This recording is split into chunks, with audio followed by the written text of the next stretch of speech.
dowlad goboleedka Puntland oo war ka soo saartay hadal shalay ka soo baxay xukuumadda federaalka Soomaaliya kaasoo ahaa in garoonka magaalada Boosaaso uu yahay marin dagaalada ka socda dalka Suudaan.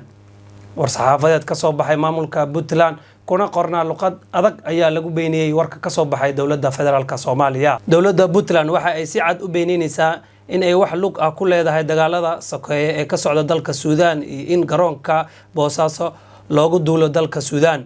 waxayna Puntland si adag u cambaareynaysaa dowladda federaalka oo dacaayad ceebeen iyo eedeen aan sal iyo raad midna lahayn ku wada dowladda Puntland. Suudaan waa dal aan walaalanahay waana ka xunnahay dagaalada sokeeye ee dhexdooda ka socda waxaana rajaynaynaa nabad iyo xasilooni degdeg ah. Tani waa dacaayad raqiis ah oo lagu magac xumeynayo laguna xagal daacinayo guulaha taariikhiga ah ee Puntland ay ka gaartay dagaalada ka dhanka argagixisada caalamiga ee buuraha Calmiskaad ee gobolka Bari. eedeenta iyo been abuurka waxa ay garab iyo gaashaan u tahay argagixisada IS iyo Al-Shabaab oo ay Puntland iyo saaxiibada caalamka kula jiraan dagaalo adag in muddo ah. dhinaca kale maamul goboleedka Puntland ayaa dowladda federaalka Soomaaliya ku eedeeyay in ciidamo ay dowladda federaalka ka qoranaysa gudaha maamulka Puntland.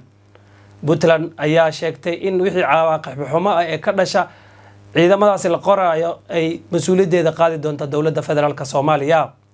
war saxaafadeedkan ka soo baxay dowlad goboleedka Puntland ayaa imaanaya xilli maanta golaha wasiirada maamul goboleedka Puntland ay soo saareen in dalku galka iyo fiisaha deganaanshaha baasaboorka ajaanibta ah dib loogu celiyay wasaaradda amniga ee Puntland. berihii aan soo dhaafnay ayaa waxaa hadalhayn aad u ballaaran ay ka jirtay nidaamka fiisaha oo ay soo kordhisay xukuumadda federaalka Soomaaliya kaasoo markaasi cabasho badan ay ka muujiyeen maamul goboleedyada Puntland iyo Somaliland. Nation Somali TV ayaad kala socoteen wararkii ugu dambeeyay waad ku mahadsantihiin sida aad noola socotaan. Wassalaamu calaykum waraxmatullaahi wabarakaatuh.